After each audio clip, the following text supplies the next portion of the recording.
Once upon a time, there was a legendary Djinn trapped inside a mystical lamp, as the tales tell. It's said that whoever stumbles upon this lamp will gain control over the Djinn. And guess what? They get 3 wishes. But here's the twist. Once the 3rd wish is granted, the Djinn earns its freedom. As the story shifted focus, we find ourselves following Rhett, our main character. Rhett was a young lad residing in a village overshadowed by a restless volcano. Alongside his ailing mother and weary siblings, they inhabited a humble abode. Their possessions were scant, with only 2 lambs to their name. Rhett had come of age to tend to the flock on his own. His mother confided in him the village's belief that the volcano's anger stemmed from the imprisonment of a Djinn, a creature not native to their land. His mother's caution echoed in Rhett's mind, warning him of the treacherous nature of Djinns, how they could deceive and consume souls. Rhett heeded her advice dutifully, but fate had other plans when one of his lambs stumbled into a foreboding cave. Without hesitation, Rhett pursued the wayward creature and stumbled upon the remnants of an ancient temple. Intrigued, he ventured inside. Among the ruins lay a trove of treasures and artifacts, unlike anything he had ever seen. Yet, amidst the riches lay a lifeless body, its grip still firm around its most prized possession, the magic lamp. Like any other child fascinated by mythology, Rhett was well versed in the ways of the magic lamp. With a simple rub, he summoned forth the Djinn, capable of transforming his wildest dreams into tangible reality. This Djinn Rhett called upon was none other than the mighty Marid, the highest of its kind. What made her truly remarkable were her eyes, a captivating hue of purple, adorned with a mesmerizing blue dot nestled within the iris, holding an enchanting allure. The Djinn, named Azure, grasped Rhett in her palm, remarking on his diminutive size. She inquired if he was the one who summoned her and which kingdom he hailed from as a prince. Rhett, standing alone, affirmed that he was the summoner. Azure, with a hint of suspicion, assured him of her ability to grant his wishes and urged him to make one. Rhett couldn't shake the feeling that there must be a catch, for the offer seemed too good to be true, no price to pay, and wishes granted at will. Azure began to share her tale with Rhett, explaining the burden of the 3 wishes curse bestowed upon her by humans. She clarified that only when the wishes were fulfilled could she gain her freedom. Rhett, puzzled, questioned why she hadn't been freed yet if 3 wishes were so quickly granted. Azure elucidated that human desires were insatiable. Even 3 wishes were never enough. She recounted the story of a king who, after making 2 wishes, passed the lamp to his slaves to continue wishing endlessly. As their conversation continued, Azure remarked on Rhett's unusual summoning as a peasant and, despite initial impressions, expressed trust in him. Rhett, offended by her condescending tone, reprimanded her, reminding her not to underestimate people. With uncertainty clouding his thoughts, Rhett suddenly pondered if Azure could alter her size to match his own. Upon her inquiry if he truly desired to spend one of his wishes on this. Upon Rhett's confirmation, his wish was granted, and Azure shrank to match his height. With the fulfillment of this wish, one of Azure's seals broke, filling her with joy as she encouraged Rhett to make his 2nd wish. Rhett, resolute, wished to become a hero. Yet, seeing the intensity in his gaze, Azure sought clarification, as the concept of a hero was broad. Nonetheless, she granted his wish, and Rhett hurried back home, bursting with excitement. Arriving home, Rhett found his family eagerly awaiting him, holding gifts from those he had saved. Kings and merchants flocked to him, offering treasures to aid in his heroic endeavors. Donning his new armor, Rhett faced foes with courage and strength, effortlessly triumphing over them, despite his lack of training. Everything seemed to align with his desires, yet Rhett found himself discontent. Expressing his dissatisfaction to Azure, Rhett likened his sudden heroism to fraudulence. Azure explained that the lamp was a tool, emphasizing Rhett's ability to refine his wishes further. She suggested he specify his desire to live the life of a true hero. Concerned about using another wish, Rhett questioned Azure, who reassured him that narrowing down the wish wouldn't count as an additional wish. Azure informed him, since the 2nd seal remained unbroken, it won't count. Thus, Azure adjusted his wish accordingly. When Rhett awoke, his world had vanished. His prized possessions, sword, armor, trophies, even the magic lamp and the Djinn had all disappeared. Frantic, he questioned his brothers, but they were clueless. Rhett speculated that Azure might have deemed his wish too troublesome and fled. However, news of his father's return interrupted his thoughts. His father, a warrior absent due to war since Rhett's childhood, had finally come home. His mother always praised his father as a great warrior, and now Rhett had the chance to meet him. Not only that, but his father's valor had earned him a promotion to centurion, with a residence in the capital. Finally, they could leave the volcanic ruins behind. During their departure, the general offered Rhett and his brothers the opportunity to join the Roman soldiers. While his brothers declined, Rhett, thrilled by the idea of following in his father's footsteps, accepted eagerly. With his dreams fulfilled, Rhett left the Djinn and the magic lamp behind, along with the village at the volcano's base. As Rhett's new journey began, the recruiters marveled at him, recognizing him as the centurion's son and the savior of the consul. Yet, Rhett's attention shifted to a boy bearing the same eyes as Azure. Rushing towards him, Rhett inquired about Azure's whereabouts after his wish. However, the boy, confused, labeled Rhett as strange. Nevertheless, he confirmed his name as Azure, and so their bond blossomed. For young hearts, friendship needs no elaborate reasons. They trained side by side, shared their lives, and grew closer. One evening, as they prepared for sleep, Azure sparked a conversation about elephants, sharing tales of his mother's hometown. Rhett, sensing a hint of homesickness, offered comfort. Azure clarified that it wasn't home he missed, but the freedom to roam wherever he pleased. Moved by Azure's longing, Rhett embraced him, sealing their friendship. Together, they faced challenges, growing stronger with each trial. Surviving another battle, they were approached by passing soldiers, who remarked on their luck. With a hint of humor, Azure quipped that Lucky was practically his middle name, given his close brushes with death. As night fell, Azure shared news with Rhett. They might soon march through Parthia. Rhett remembered Parthia as Azure's homeland, where elephants roamed. The following day, they triumphed in battle once more, this time in Parthia. But amidst the victory, Rhett found Azure gazing sorrowfully at something aflame. Concerned, Rhett approached, finding Azure in a somber state. Throughout countless battlefields, they emerged victorious, like true heroes, only to meet their end on one. In the next skirmish, Azure suffered grave injuries, on the brink of death. With fading breaths, Azure conveyed his final wishes to Rhett, not to burn his body like a Roman, but to leave him on the desolate field for nature to reclaim. As Rhett grappled with the impending loss of his best friend, Azure imparted a profound truth, that becoming a hero often meant solitude. With his last breath, Azure reminded Rhett that his wish had finally come true, even as he slipped away. Honoring Azure's wish, Rhett left his friend on the desolate field, where only ravens came to claim his remains. In death, Azure's charm and gentleness faded, a reminder that in the end, all are equal before death's embrace. Rhett, transformed by loss, returned to the battlefield with newfound heroism and fearlessness. His comrades hailed him as a hero, yet also feared his strength. Through his valor, the war ceased, and he rose to the rank of centurion, mirroring his father's achievements. As peace settled, heroes returned home. But for Rhett, home seemed a distant memory, overshadowed by the shabby house beneath the volcanic ruins. Yet, he returned to a grand mansion, adorned with luxury. As he carved, a young family member approached, curious about elephants. Rhett smiled, affirming he had seen them, and shared tales of their magnificence, untouched by carts, walking proudly on their own legs. Amidst the calm, chaos erupted nearby as a thief darted past. Rhett swiftly apprehended the culprit, his anger unleashed in a frenzy of punishment that left the thief battered, his teeth shattered. Only his brother's intervention prevented Rhett from delivering a fatal blow, leaving his family shaken by his ferocity. Regaining composure, Rhett reflected on the scene of Azure watching the burning elephant. Like elephants, he realized, some fall and never rise again. Feeling adrift, Rhett couldn't return to his former life. There was always a place for weapons, but not for people. As Rhett journeyed from home, he paused at an altar, offering his earnings to Janus, guardian of his family. He prayed for divine protection, happiness, and peace for his loved ones, especially his mother, beseeching Janus to banish illness and sorrow from her life. In a moment of solemn prayer, Rhett beseeched the divine to safeguard Azure's noble soul, granting him freedom to roam as he wished. As a token of his plea, Rhett offered his blood. Suddenly, a woman's cry pierced the air, calling for Rhett's attention. To his astonishment, it was none other than the Djinn, Azure, being dragged towards him. Apologizing for her deception, Azure revealed she had good reason for her actions. In that instant, Rhett realized that all the great fortunes and misfortunes he experienced were the consequences of the wish he had made.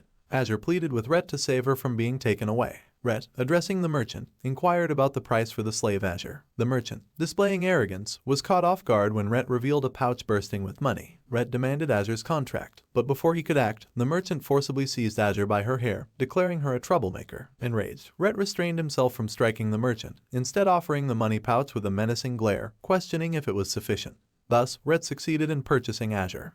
Grateful, Azure hailed him as her hero, showering him with praise. However, Rhett remained composed, aware that Azure was the deceased male friend who had perished in battle. With a cold demeanor, he revealed that he had buried Azure's body and honored her memory. Although he left her corpse in the wilderness, it was not a farewell, as he had witnessed crows fulfilling her final wishes by pecking at her remains. He returned the following year, marching determinedly to find her, only to discover emptiness. All that remained were echoes of pain. Now, that very pain had become a jest. Azure halted him, weary from the journey, her feet pleading for respite. Rhett, without hesitation, tended to her, easing her discomfort. As they rested, Azure lamented the loss of their once vibrant bond. Rhett, frustration evident, questioned the irony of it all. Azure revealed the bitter truth. She perished fulfilling his desire to be a hero. She stood by him, fulfilled his wish, and departed when the time was ripe, just as a hero's companion does. Rhett grappled with the revelation, perplexed by her sacrifice. Azure explained that his wish stemmed from pain, the bittersweet farewell, the triumph after struggle, the hero's return. Yet, here she was, defying his wish once more. She inquired about his homecoming, and Rhett replied with a nonchalant nothing much. Azure chuckled, playfully patting his head, teasing him about being a grown-up who's always at home, speculating that maybe his family wanted him to marry early. She confessed she wasn't the ideal spouse for him, considering they reunited under dire circumstances, him rescuing her from slave traders.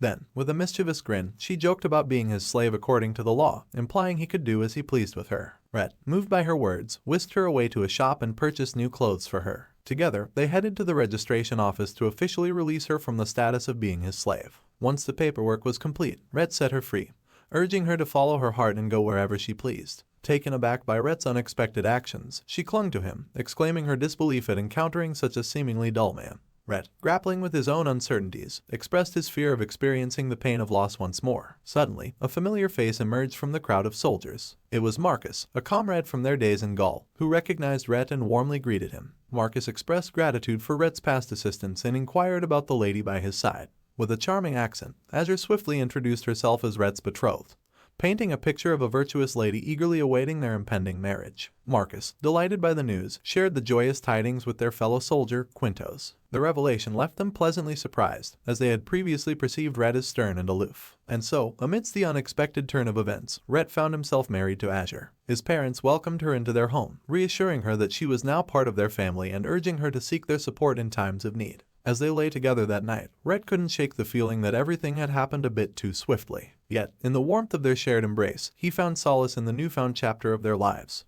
The following morning, Azure took charge, giving Rhett a haircut. She remarked on their newfound responsibilities as a married couple, mentioning her duty to manage their household finances. Rhett, puzzled, didn't quite grasp her meaning. With a playful smile, Azure hinted at her knack for uncovering hidden funds and jokingly warned him not to keep any secrets. Reluctantly, Rhett handed over all the money he had. Azure, disappointed by the meager amount, questioned why a centurion like him didn't earn more. Rhett explained that he had made offerings at the altar and had also left some of her belongings and money at a temple in Ctesiphon, as she had no living relatives. He hoped it would bring her joy, as she always spoke of returning home when she was alive. Azure wrapped her arms around Rhett, remarking that although they may lack riches, they possess the wealth of love. With a grin, Rhett promised to toil diligently to provide for them. And so, they embarked on their journey, finding joy in each other's company, as many stories do. Yet, life had its own plans. One day, Azure decided to open a herb shop to contribute to their household income. Shortly after, a sibling of Rhett's hurried to inform Azure of troublemakers stirring chaos in the streets. Without hesitation, Rhett confronted them. Worried for her husband's safety, Azure rushed to his side, only to find the gladiators defeated by Rhett's hand. His demeanor was stern and unwavering, but to Azure, it didn't matter. She immediately checked him for any injuries, her concern overriding any fear of his steely expression. In the midst of the commotion, a bystander confronted Rhett, questioning his actions in broad daylight. Azure quickly interjected, explaining that her husband was injured. The man clarified that these were Senator Ganius's men and demanded compensation, warning that Rhett could face imprisonment otherwise. Azure attempted to reason with the onlookers, emphasizing Rhett's role as a protector of the citizens, but their distrust lingered, fueled by Rhett's aloof demeanor. Ultimately, Azure paid the demanded sum, feeling the weight of their judgment. Later, she tended to Rhett's wounds, lamenting that if she were still a man, she might have pursued a career in law. Rhett, in his characteristic coldness, urged her to leave, foreseeing more trouble ahead. He confessed his fear of being the cause of her suffering and questioned if she, too, feared him like the others. Azure's revelation stunned him into silence. She was pregnant with their child. Instantly, Rhett's demeanor shifted, his shock giving way to a flood of emotions. Rhett, bewildered, lifted his wife, questioning the impossibility of her pregnancy since she wasn't human. Azure reassured him, expressing her anxiety but also the newfound purpose they shared in their upcoming child.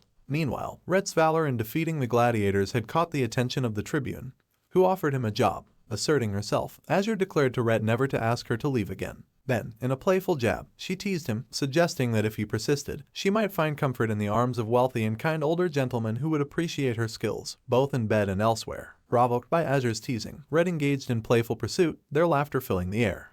Soon, duty called, and Rhett set off to secure employment. Before leaving, Azure planted a kiss on his lips, promising his swift return. However, as Rhett departed, Azure found herself ensnared in a dire predicament. This was all part of her plan to coax Rhett into making a third wish, thereby freeing her. Yet, her scheme teetered on the brink of failure, for Rhett possessed a sharp mind. Reflecting on her predicament, Azure acknowledged that the completion of the wish should have occurred post-marriage, but the prospect of children altered the timeline. However, creating a distinct soul was beyond her capabilities as a Djinn. Recalling similar dilemmas from the past, Azure refrained from fleeing, instead fixating on two lumps before her, Rhett's lungs. And with that realization, an idea began to take shape in her mind. In the gentle embrace of spring, two precious souls joined the world, a boy and a girl. Their mother dreamt of their health, envisioning her son as strong as Hercules and her daughter as lovely as Helen. But their father, Rhett, feared the perils of such power and beauty, instead wishing for his daughter to possess the agility of Artemis. Above all, he prayed for their carefree, healthy lives. Little did Rhett know, these children were not merely his own, but the reincarnated souls of his beloved lambs, crafted by Azure's mysterious hands. As time flowed, the children, named Keel and Neil, blossomed under Rhett's watchful eye. One day, as they played together, Rhett inquired about their mother's absence. Keel explained she was resting, leaving Rhett concerned. Returning home, he found Azure fatigued yet smiling. Worried, Rhett offered to call the doctor, but Azure's smile reassured him. Presenting her with a special gift, a bracelet, Rhett promised it was unlike any other, certain she would find solace in its beauty. Azure's contentment faltered as she began to recognize the bracelet, a memory tickling at the edge of her mind. Before she could fully recall, their children bounded in, eager to venture to the market. Azure, weary, declined, leaving Rhett to accompany them. At the market, Keel's eyes gleamed with excitement as he tried on new clothes. A merchant, mistaking them for slaves, incurred Rhett's correction. As Rhett clarified, another question hung in the air, stirring unease within him. Back home, Azure greeted them warmly, pleased with Rhett's care for their children. Yet, his demeanor shifted, his inquiry probing deeper. Was she lying again? Were Keel and Neil truly his own? Azure's heart pounded as she feared Rhett had uncovered the truth of their children's origins. Rhett suspected Azure of cheating, while the kids giggled at their bickering. Azure lashed out, calling Rhett a stinky human and saying one of him was more than enough. Rhett defended himself, noting the children didn't resemble him. Azure explained her soul wasn't human, so their children weren't purely human either. She said their looks were a mix of both of them, beyond her control. Just like humans can't choose their appearance, their children inherited traits from both parents. During their romantic conversation, Azure mentioned it was her first time having children and she'd aim to make the next one even more like Rhett. Their kids interrupted, declaring they overheard and wanted a new sibling, claiming they didn't need them anymore. Azure diffused the situation, announcing it was time for dinner. At the dinner table, Rhett shared tales of his battles. Later, as the children played, Rhett informed Azure that a former general had asked if their son, Keel, wanted to join the recruiting corps. Rhett had suggested it, but Keel declined, saying he wasn't good at fighting and preferred college. He thought his sister, Neil, was a better fit. In that moment, Rhett realized his children didn't have to follow his path, they could choose their own. He continued living the life of a hero, the one he'd always dreamed of. Suddenly, Azure's appearance shifted back to her Djinn form, and the second seal was destroyed, fulfilling Rhett's second wish. Azure admitted living with Rhett made her happy, though it took longer than expected. She asked him to make his final wish so she could be free. Rhett felt really sad because no matter what his last wish was, Azure would be free and wouldn't be with him anymore. He asked her where she wanted to go. Azure wasn't sure, but Rhett assured her he could take her anywhere she wanted. However, Azure was determined to be free, knowing that without the third wish, she'd remain imprisoned no matter where they went. Rhett realized she had stayed by his side only to fulfill his wishes, while he had thought she loved him. Azure pointed out that she loved him as long as that was his wish. Hearing this, Rhett admitted he had no more wishes. Azure suggested Rhett must have fallen in love with her current form and offered to make an identical copy just for him. But Rhett, angry, declared he didn't want anything other than her. He grabbed her, expressing his desire for her alone. Azure reflected on how until that day, she had fulfilled countless wishes, whether treated like a god or a slave, used solely as a tool. She believed Rhett was different and hoped he would set her free. Rhett, with a cold intensity, accused her of only pretending to love him to fulfill her own wish. He asserted she was his wife and not allowed to leave. Azure, saddened, claimed Rhett was just like the others, always making wishes but never the final one to release her from servitude. With tears in her eyes, she attacked Rhett, undoing all that happened in the second wish, returning him to his child form as if nothing occurred. Suddenly, he heard his children, Keel and Neil, calling him. When he went to them, he found his lambs, essentially his children. Rhett searched for Azure, worrying his brothers who hadn't seen him return home since morning. They explained he had gone out to herd the lambs and hadn't returned by midnight, prompting their mother's concern. They escorted him home. The next day, Rhett, accompanied by his lambs, set out once more to find Azure. But the magic lamp was gone, and the cave's path vanished. Rhett comforted his lambs, assuring them they'd search again tomorrow to restore everything as it was. The following day, as Rhett prepared to resume his search, his brothers intervened, informing him there was something he needed to hear. Just as with the wish, there came news of their father, but this time, all that returned was his bloody uniform from the battlefield. Consumed by grief, their mother's frail body succumbed to illness. In Rhett's world of desires, happiness and fortune flourished, but in reality, it was far from the truth. Home was nearly bare of food, and their mother's condition worsened by the day. They needed to get her out. Rhett's brothers suggested heading to Capua where their cousins were resided.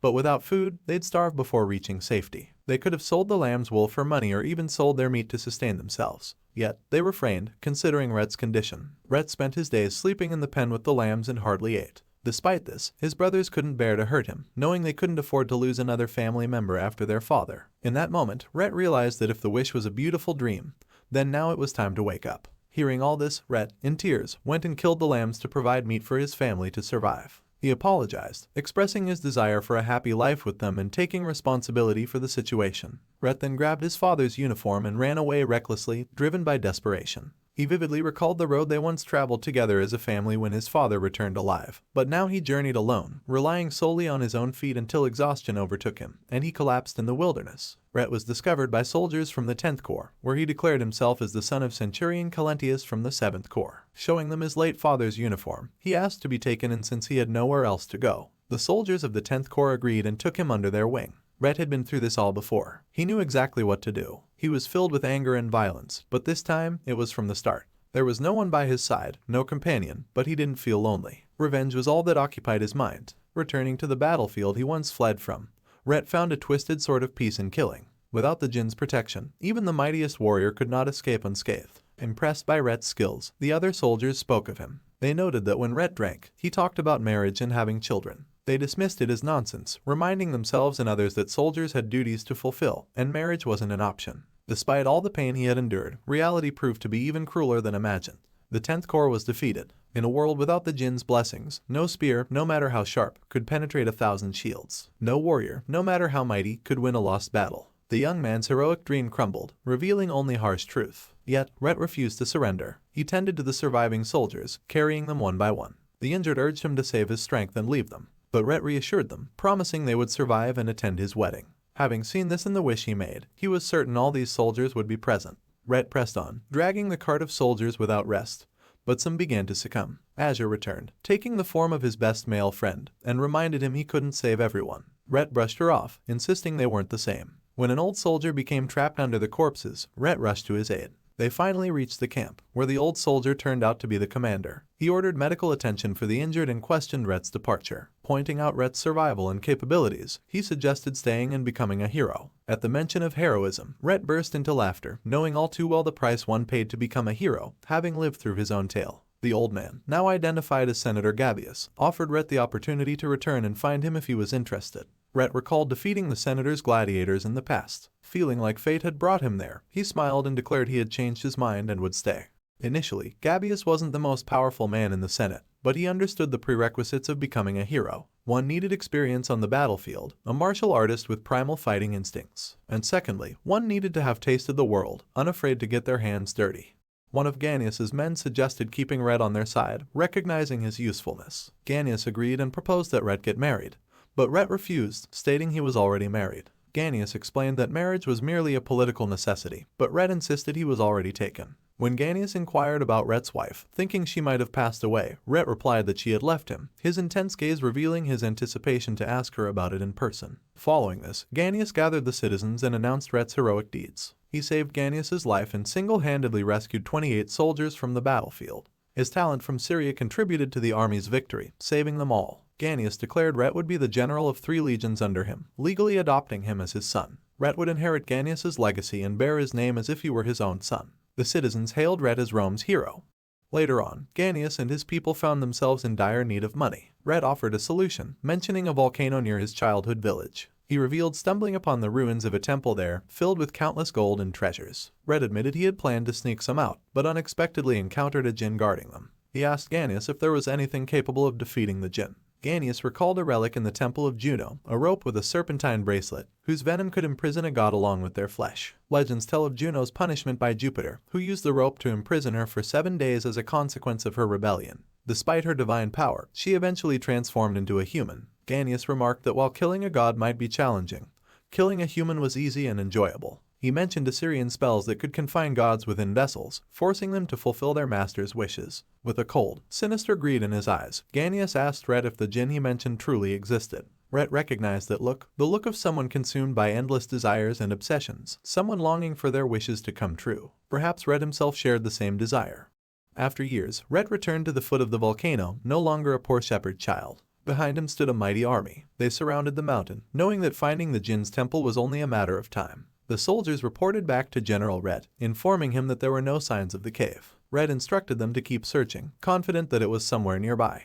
Eventually, a soldier discovered the entrance to the temple. After many years, Rhett held the lamp once more in his hands. Summoning Azure, she immediately recognized him and expressed happiness at seeing him again. Azure remarked on how much he had grown, almost as big as he was in his previous wish. She encouraged him to make his wish, but Rhett declined. Instead, he kissed her hand and presented her with a gift, the serpentine bracelet, which sealed her power. Rhett then ordered the soldiers to take the treasures. As they gathered the treasures, a soldier asked what they should do with the huge statue of the lamp's previous owner. Rhett, with an enraged and intense look, ordered everything to be burned.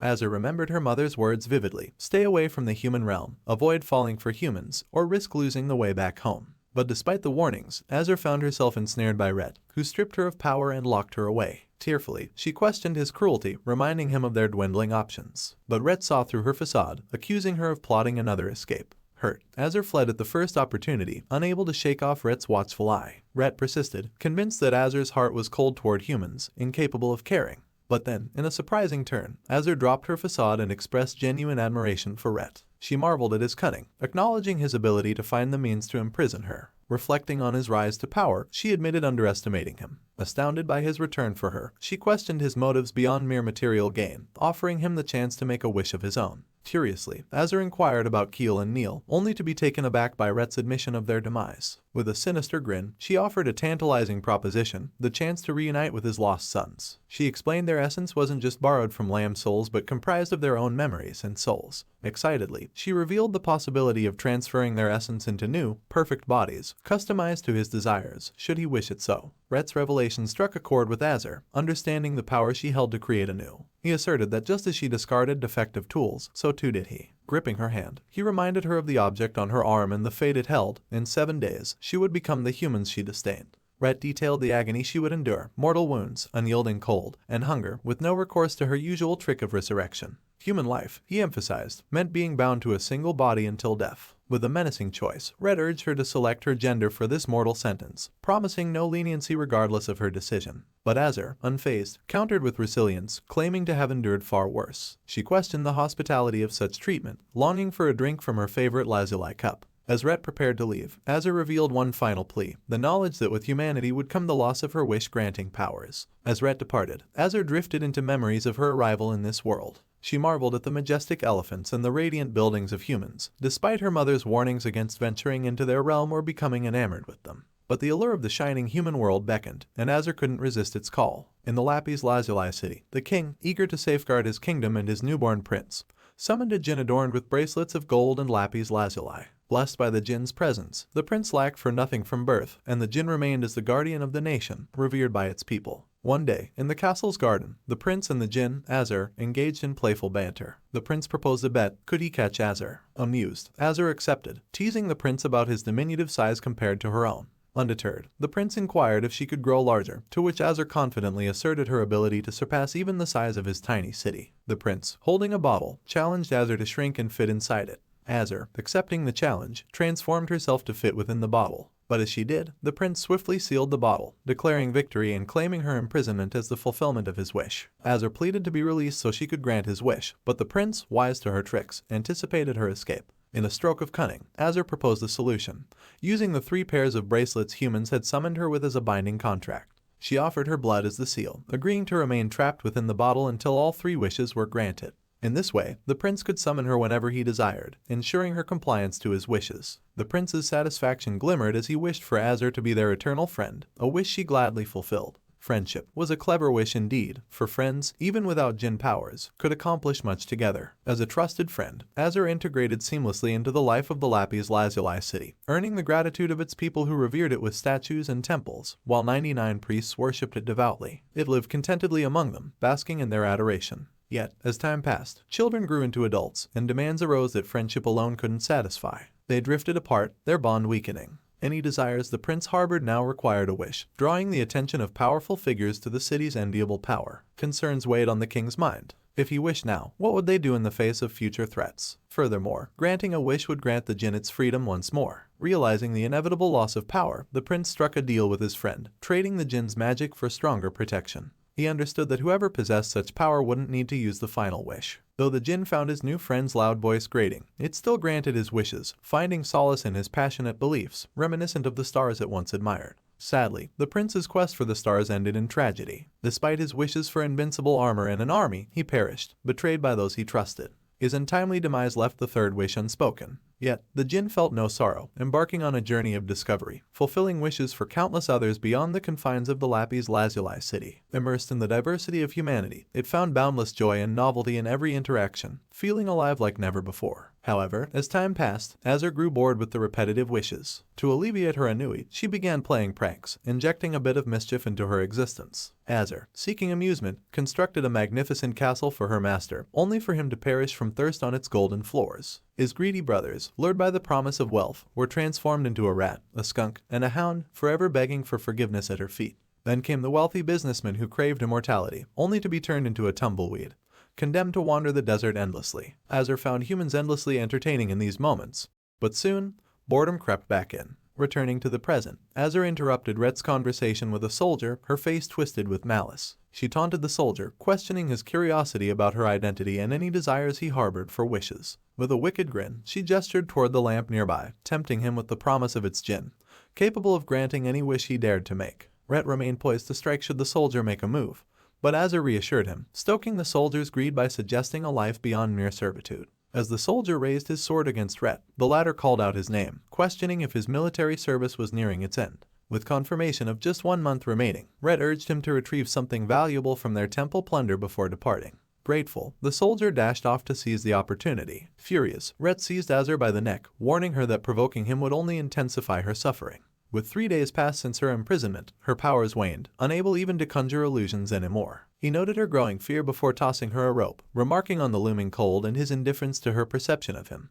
With a final word, he left, leaving Azure to contemplate her fate. As Azure reclined, memories flooded her mind of her time with the Queen of the South. She had once confided in the Queen, expressing her frustration with understanding humans, finding them endlessly difficult to please. Azure feared that this cycle would never cease. In response, the Queen offered wisdom, explaining that humans, with their fleeting lives, often felt uneasy with sudden powers bestowed upon them. She emphasized the significance of human experiences, from grand temples to the humble beginnings of children, as they left their mark on the world. Unlike humans, Azure was eternal, untouched by disease, death, or pain. The Queen advised her to eschew the pursuit of accumulating life's traces and instead embrace simplicity. As the Queen's servant announced her rest time, Azure took the opportunity to explore. Amidst the sands, she stumbled upon a statue erected in her honor by people long gone. When the Queen inquired about her discovery, Azure explained it was where she was summoned, once a vibrant city adorned with lapis lazuli. The Queen remarked on the passage of centuries and the common fate of desert nations to be buried. Sensing Azure's melancholy, she questioned if she felt sadness. Azure, unfamiliar with the concept, asked if it was akin to human tears. The Queen explained the various facets of sadness, prompting Azure's consideration. Finally, she asked Azure if she were to make her third wish, would she bring prosperity back to this place? Azure admitted uncertainty about her third wish, then eagerly inquired if the Queen would make her own wish. However, the Queen explained it wasn't the right moment. Once, the magic lamp belonged to the Queen of the South, who cherished the Djinn as her own. Yet, she never uttered her final wish. Instead, she passed the lamp to her child. However, the child harbored resentment towards Djinn, feeling it had stolen a part of his mother's love. Due to the Queen's child's disdain for Azure, he commanded the priests to imprison her using holy seeds and encase her vessel within a stone statue. The statue was then hurled to a remote, deserted village to prevent Azure from deceiving anyone else. Though a lamp may be concealed within stone, rumors spread swiftly. In this village, whispers circulated about a godlike statue rumored to grant either fortune or calamity to those who prayed to it. Despite the warnings, countless individuals shared their wishes with the statue, unaware of its true nature. Overwhelmed by the burden of secrecy, the statue eventually slumbered, its mysteries hidden from all. In the desolate village, a desperate woman arrived with her child, both bearing the weight of the relentless drought. Pleading with the married for salvation, the woman begged for her child's life amidst the waterless wasteland. Azure, skeptical, questioned the worth of granting their wish, knowing the child's fate remained limited by mortality. She pondered the endless cycle of human desire, foreseeing the flood of wishes to come should she grant just one. Azure lamented the insatiable greed of humanity, recognizing that even the mightiest of gods could not quench their thirst for more. Yet, the woman vowed to ask for only one wish, the chance for her child to live. Driven by desperation, Azure granted the woman's wish, and miraculously, water began to flow from the stone statue. With the arrival of water, the village flourished. Caravans frequented the once desolate area, and the population swelled with newcomers. Grateful villagers ceased praying to the statue and instead expressed their gratitude. Children played gleefully around it, but as time passed, they grew into adults who eventually departed, never to return. Years later, the woman who had asked for just one wish returned, beseeching Azure once more to save her child.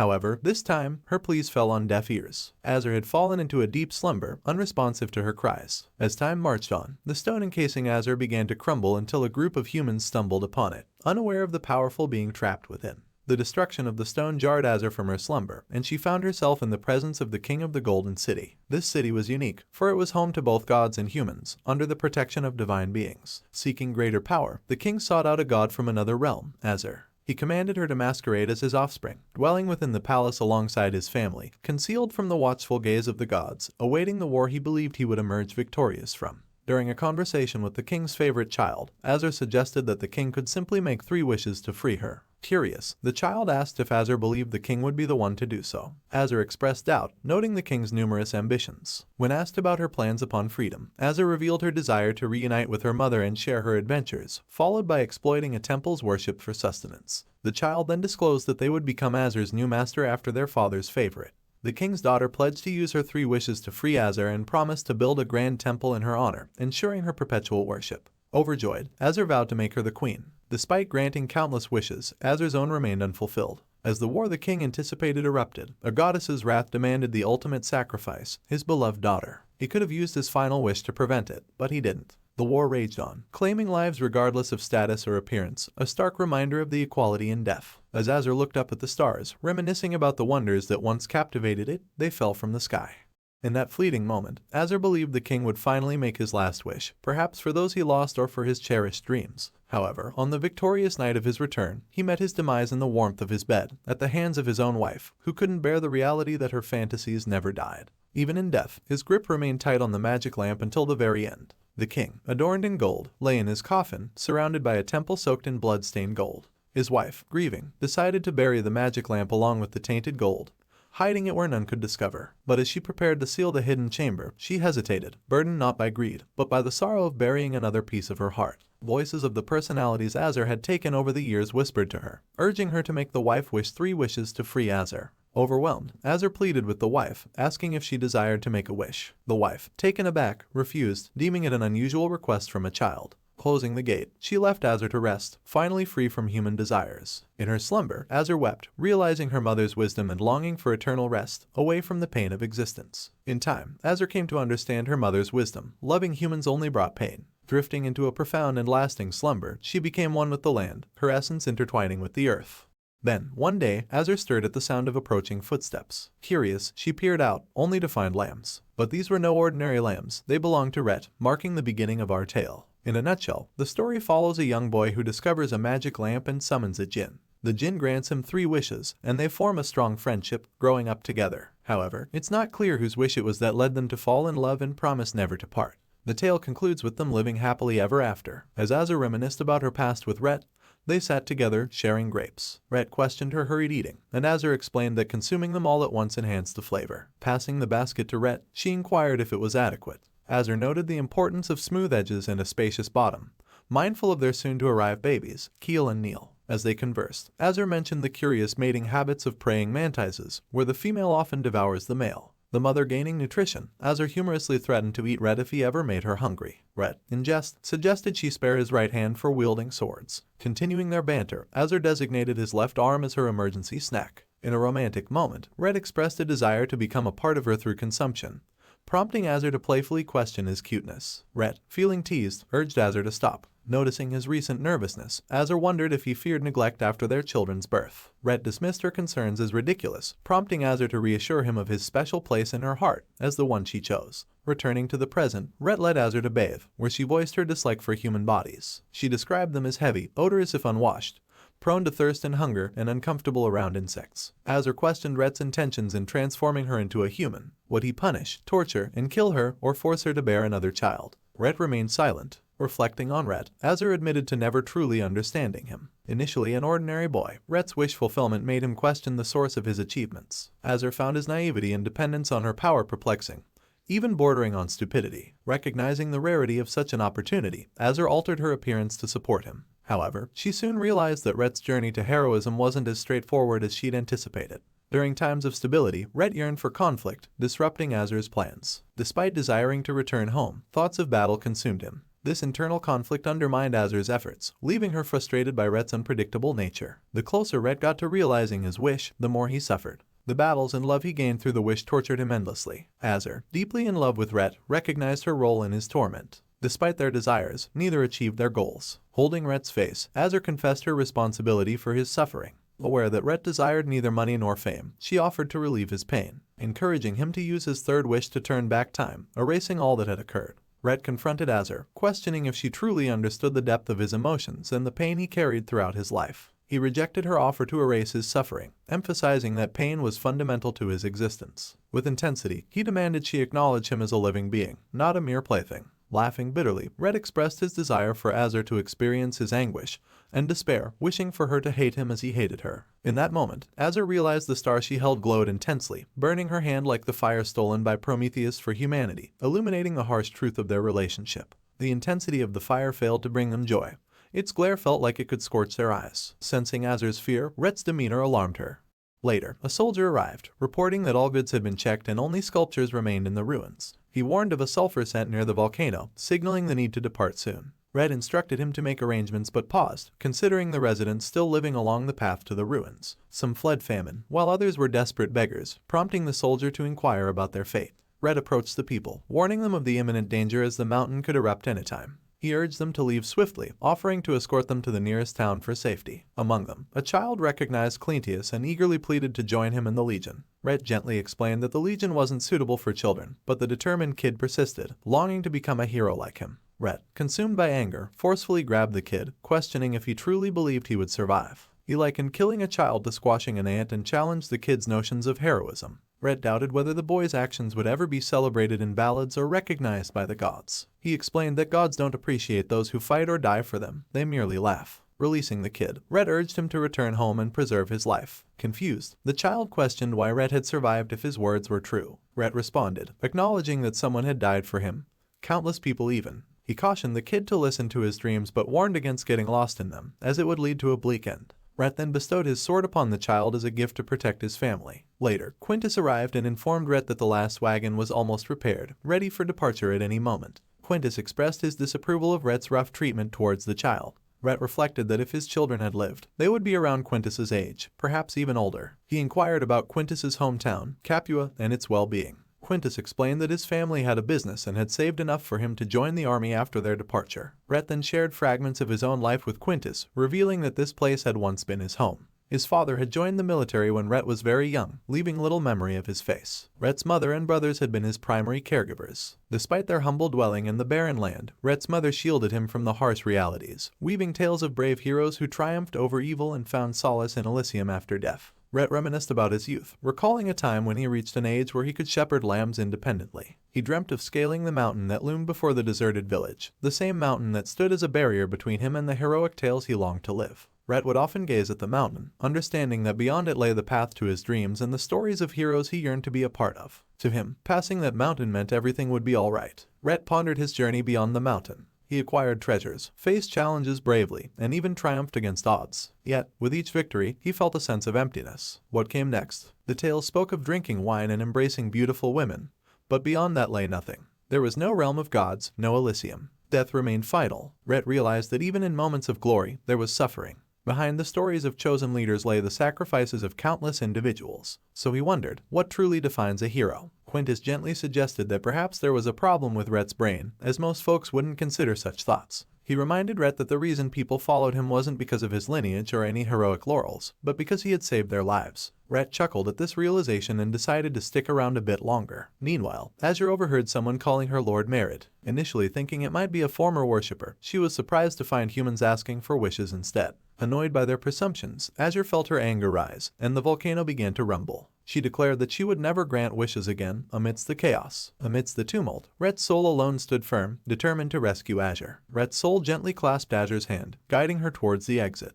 But the brevity of human life weighed heavily on his mind. "If you make it out of here," he whispered, "please don't forget me." Carrying Azur on his back, Rhet trudged towards the mountain. Reflecting on their journey, he remarked that Azur still seemed to struggle with understanding humans. He confessed his own shortcomings, acknowledging his failure to be a hero, a loyal companion, a family member, or a father. With remorse, he apologized for disrupting her flawless plan. He looked at her and remarked, "You've been a terrible Djinn." Azur, taken aback, asked if he was blaming her. She countered, saying it was his fault. Rhett pondered for a moment before conceding. Maybe you're right. I failed to fulfill the beautiful dream you wove for me. But he suggested they could still complete something else before all the other roles she assigned him. They were friends. With resolve, Rhett made his third wish. He wished for everything they had created together to take on a tangible form in this world. As the third seal shattered, Azur was finally freed. Grateful, she thanked him. Removing the bracelet that sealed her power, she revealed her true form, a serpent, declaring her lineage as the youngest offspring of Tiamat, the Saltwater. She introduced herself as Huma and Zumarid, the two-handed serpent, who had existed for millennia before the ancestors of humans roamed the earth. Azur turned to Rhett, questioning if he believed she was incapable of understanding love. Despite her doubt, he had indeed granted her wish. She mused that perhaps the stars burned so brightly because their time was fleeting, unlike humans. Promising to keep her word, she addressed her last master, Redrian, declaring her intent to grant his wish. With a kiss, she regained her freedom. In that moment, rain began to fall where Rhett lived, and the volcano quieted.